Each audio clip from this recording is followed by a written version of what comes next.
Welcome to the Unstoppable Success podcast, where we spotlight visionary leaders who have mastered the art of growth, purpose, and powerful connections. I'm your host, Jacqueline Strominger, connector, high performance coach, and creator of the Leap to Your Success framework and 2 Steps to Yes. Each week, we dive into bold insights, real conversations, and powerful strategies to fuel your growth, deepen your relationships, and ignite transformational momentum. And why? Because you were meant to be unstoppable. Now, let's leap into the podcast.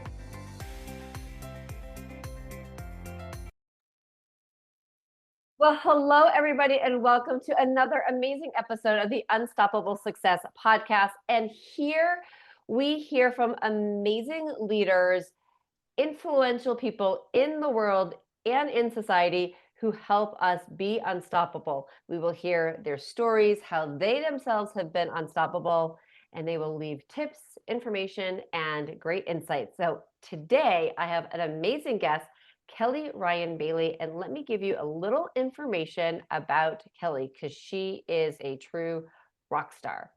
So, and I love to say this, like literally she has gone from the burnout to bust in her career. So you know you're going to get some tips and great insight.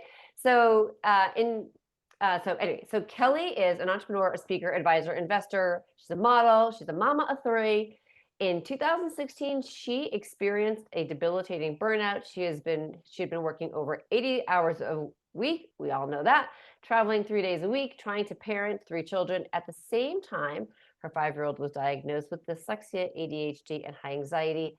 So prior to this burnout experience, she had spent her professional career facilitating skills-based hiring and learning through data and emerging technology. The focus was always on financial success, best return on your educational investment, and moving up the career ladder. So no one ever talked about what makes you happy in life. So with all of that, determined to make her daughter live a happy life and have a great life for herself, she has gone to bust in a new career. Well, now it's not so new, but so welcome, Kelly.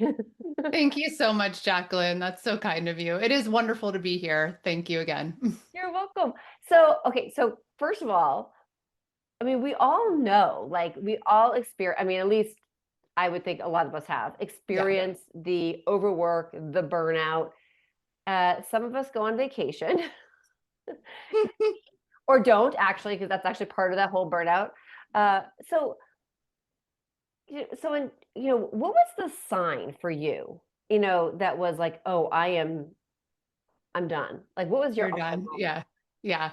Yeah. Surprisingly enough, I had to hit true what I would have said rock bottom at the time to even recognize it. Now that I look back, I can tell you in retrospect that there were signs, but at the time, one day my body just shut down. I was like a type A personality, as you mentioned, working way too much, the whole thing, taking care of it all. I'm the oldest of 7 in a modern family. So besides being a mother, I was always like helping with my brothers and sisters in some way. So Wow. all of a sudden, one day my body just stopped and I actually couldn't get out of bed. And I can't tell you, I mean, someone who is like, you know, exercises like everything, I was like, okay, get up. And my body was like, no, No, like, you're and not. I just couldn't function. And it took me a while to even like my body was just like, you needed rest. I told you you needed rest. And now I'm forcing you to rest. And it felt like I was sick and, all the things. And I just felt like I could not get up and move. And that's what happened. Now I can look back in retrospect and say, well, I was working way too much. My 3rd child had just been born. I was traveling the entire time. I was trying to pump in airport bathrooms. This is before all of the things, right? Like I was in the offices with the doors that didn't lock and like people coming in, like all those horrible stories. But I was trying to do all of that. And I think I noticed now that I was like, I took 3 weeks of maternity leave. Like I had a C-section. I just didn't let myself recover. And for whatever reason, that 3rd baby knocked me sideways. It's funny, like two parents, there's some sort of, it feels like you can handle it. Yeah, but And the third is like off balance, right? yeah, the third just knocked it way off. And I just didn't give myself enough time to really get used to it. And that's where I landed. Okay, so what what happened after that? I mean, where did you like Yeah. so you're in bed, you're sick or whatever, you're recovering, and then Yep. what? Yep. So, well, right before this all happened, I had decided, I just, again, it was one of those moments where I was like, this is not the life that I want to lead. I don't see my kids. I don't see my family. I feel like I'm not participating. My brain is always somewhere, even when I'm here. I knew that I wanted to change, and I made this huge decision that I was like, I'm going to leave the job that at the time I had had for 10 years. I was like, I'm going to leave. I had no plans in place. No, I just because I couldn't even like think outside of that moment. It was just so overwhelming. Decided to leave that role. And it was really the first time that I hadn't been overdoing it in so long. And so, it was more just trying to rediscover how I could live a life. Like I wanted to wake up excited every day, not like, oh God, the email. I wanted to wake up excited. I wanted to enjoy, I wanted to create the lifestyle, but not the lifestyle where I was working 1,000 hours all the time. One that I could actually be there and do the things and have fun.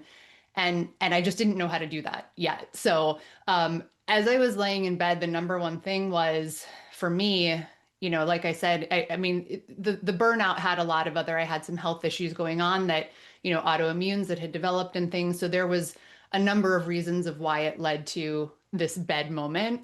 Um, Yeah.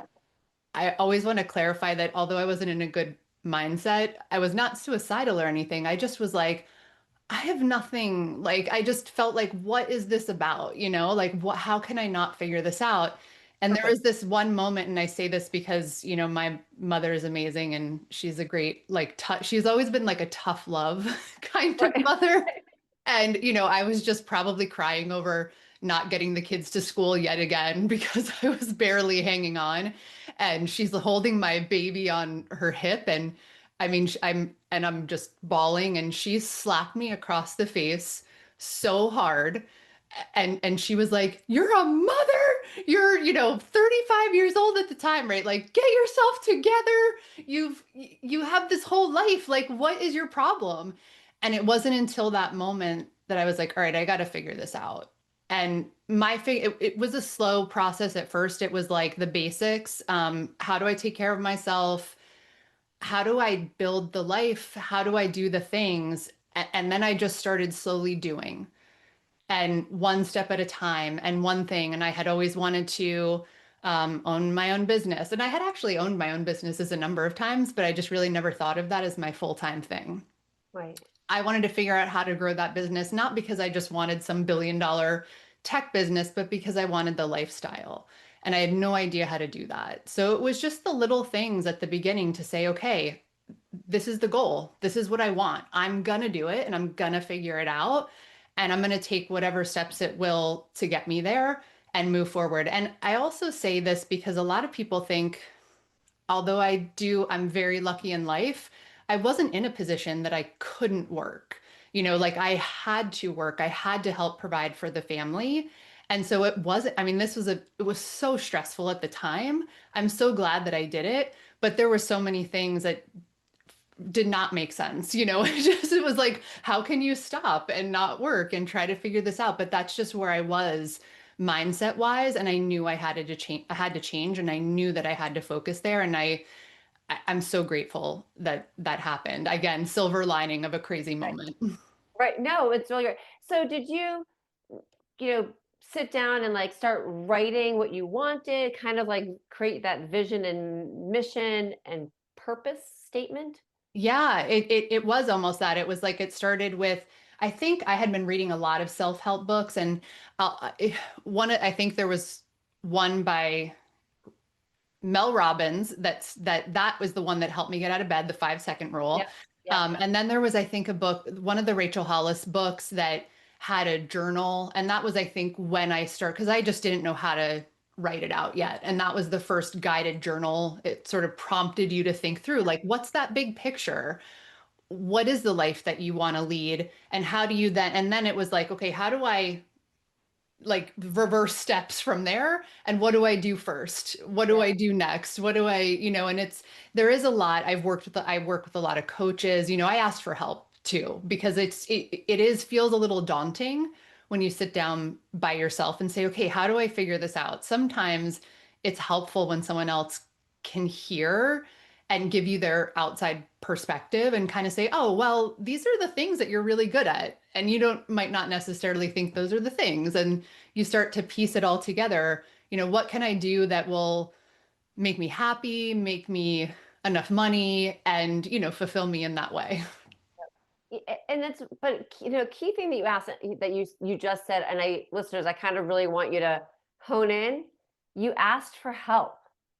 Right. And so I think that's one thing. It's actually been a little bit of a theme in a lot of ways. I feel like with people that I've been speaking to, is that the to be that unstoppable success, you can't do it just yourself. No, no. That is honestly the biggest my one of the biggest revelations for me in this process.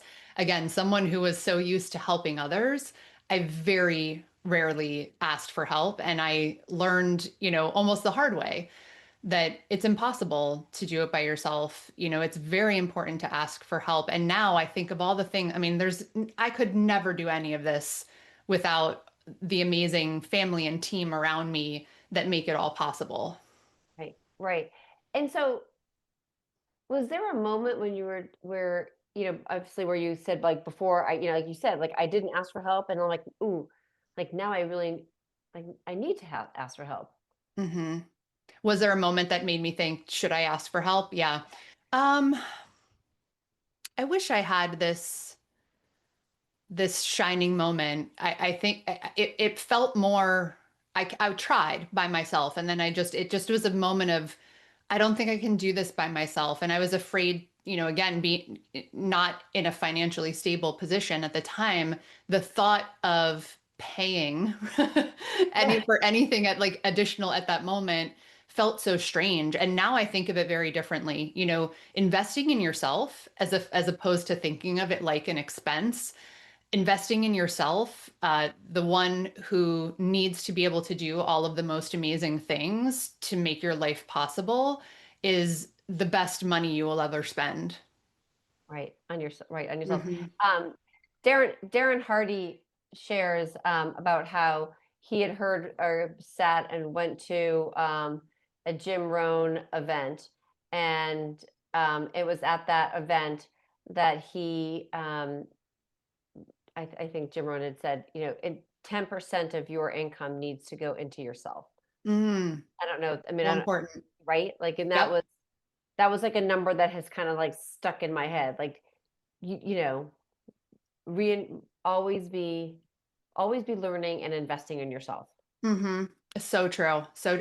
And honestly, we think that's why I laugh all the time, because we think of education in the formal sense, right? We go and we pay for our degrees, our additional certificates, but for whatever reason, it didn't resonate with me until this happened, that, oh, I can invest in myself in other ways. I can take acting classes after I started a podcast. And then someone was like, oh, why don't you try singing lessons? Because that helps you with your voice control when you're speaking at events and speaking on camera. And so there were just little things. So it started with little things, but coaches by far, when you find an amazing coach, and I've worked with all different types of coaches. So it kind of depends on where you are in your life. At the beginning, I needed that life coach to help me build my confidence, because I was just kind of in this broken state.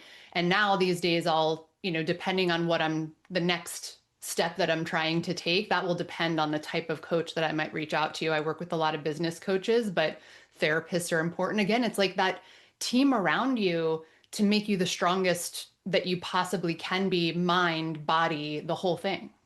Right. So you have this whole, you've gone on this journey. How, now that you've kind of stepped out of, like, I'm going to say, the 10-year career, and you're doing your own um thing, how has it transformed, like, your family? Oh, it's so huge. It's hard to put one thing because there's been so many different Yeah. steps. I think the the biggest if you asked one of my kids, they might say something different, right? But the biggest transformation from my perspective is they really see that it's important to take care of yourself first. And I Mhm. really wasn't showing them that. And to be honest, I didn't actually grow up. My mother was amazing, but she put us first all the time. She didn't take care of herself. She only slept 4 hours a night so that she could fit all the things in, right? And you hear that a lot with Right. working moms, and she also owned her own business. It's like all the things. But I was like, that's how I broke myself. And so I want to teach these kids and model for these kids and my husband that I am more than just these roles that I play, that it's really important to focus on yourself first, to focus on your happiness first, and the other is a bonus. And it changes the way that we all focus in the household. So everything, again, I didn't even ask for help at home either. So I'm just like, passive aggressively washing the dishes at 10 o'clock at night and, never said to anyone, you know what, I don't like to do this. No, Because everybody's sitting there watching TV. yeah, and I'm like, hey guys, and now it's like we're a team too, and that truly has helped me professionally as well, because it's the things that you learn in a professional context actually make so much more sense at home as well. And so that I think was the biggest transformation, just the dynamic of how we were working together, how potentially maybe it's not changed their view of me, right? But it's to me, I just think they'll go out into the world knowing that a lot of things are possible.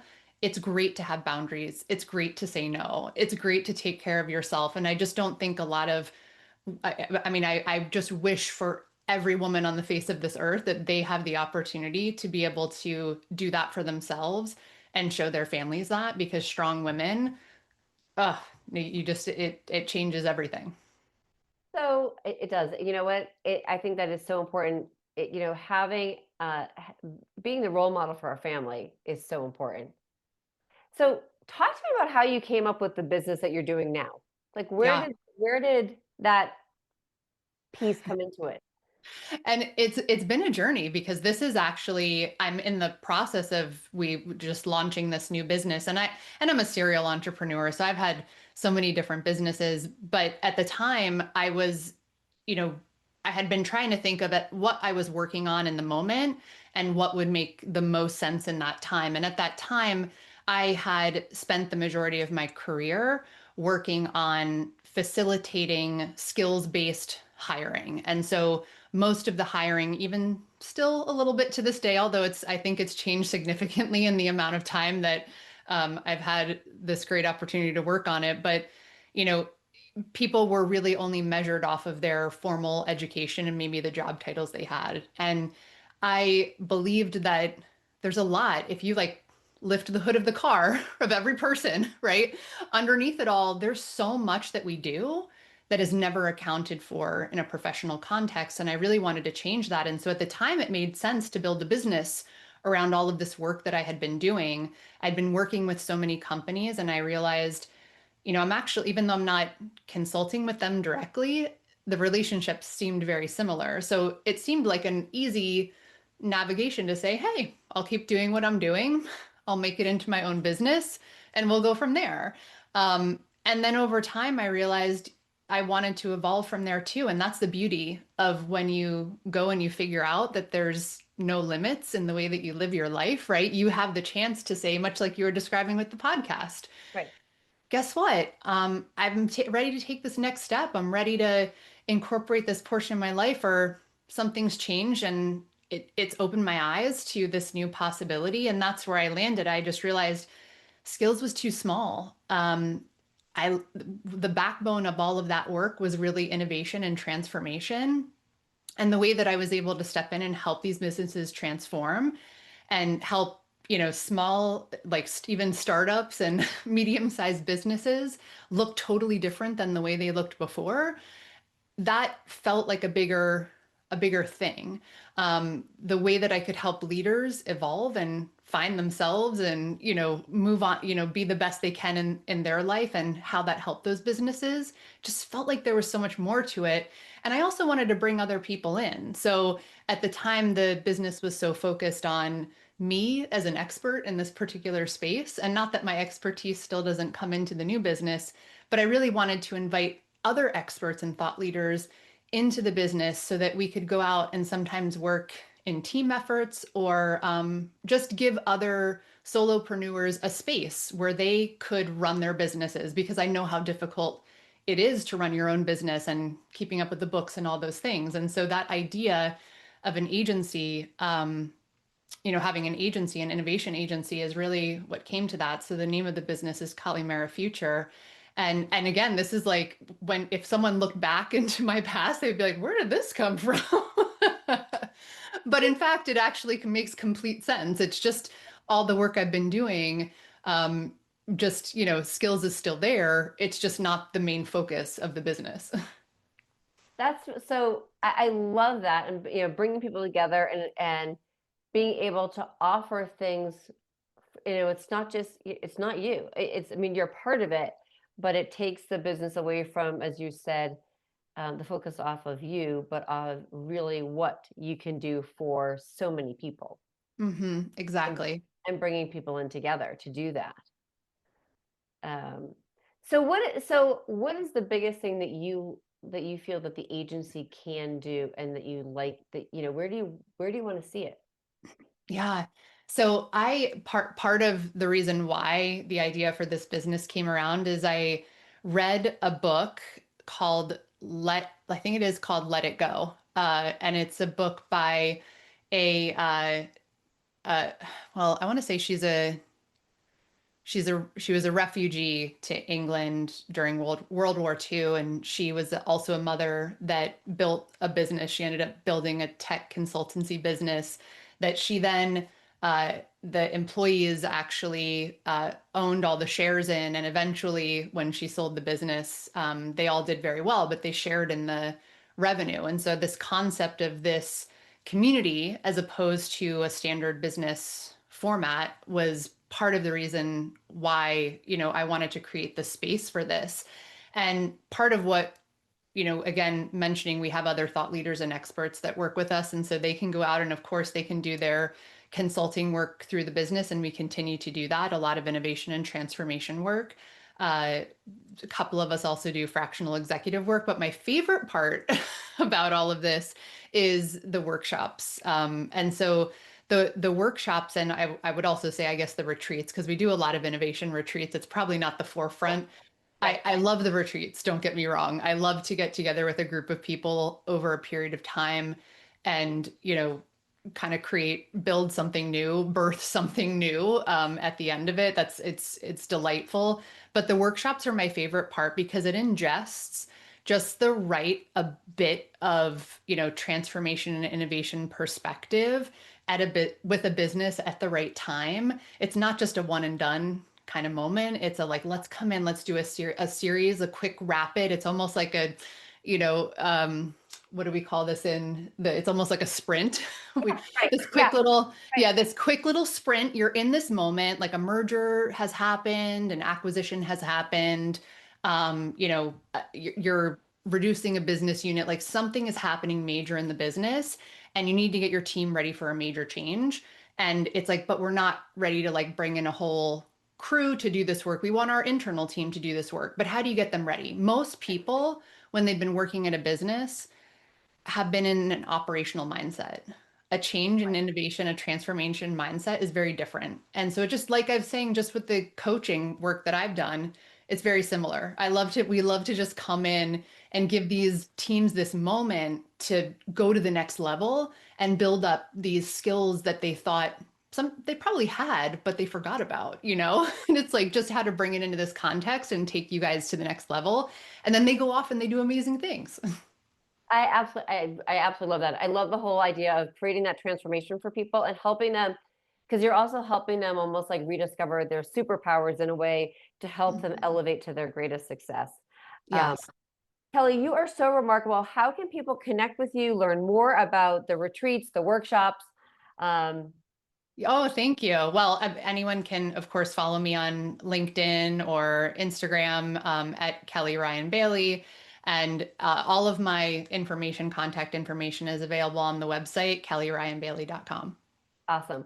Well, Kelly, thank you so much for being an amazing guest. And listeners, please do me a favor, go to her, go to LinkedIn, follow her, connect with her, go to her website. I will put all of those things in the show notes. And then I have one more favor, please hit subscribe and then share this podcast with your business colleagues, anybody that you feel that is important in your life, friends, again, friends, parents, anybody, they need to hear this message. We want more people to go from burnout to bust in greatness. So thank you so much, Kelly. And thank you everyone for listening. This is Unstoppable Success. Thank you so much for joining me on the Unstoppable Success podcast, where we don't just talk about growth, we leap toward it. If something today lit a fire within you, sparked a new idea, or gave you the extra push forward, please don't keep it to yourself. Share this episode and podcast with a friend, colleague, or fellow high achiever. Be sure to subscribe, rate, and review, and most importantly, connect with me, Jacqueline Strominger, at leaptoyoursuccess.com for coaching, community, and your next bold move. Keep leading with intention, keep building your network with purpose, and most of all, keep leaping, because you were meant to be unstoppable.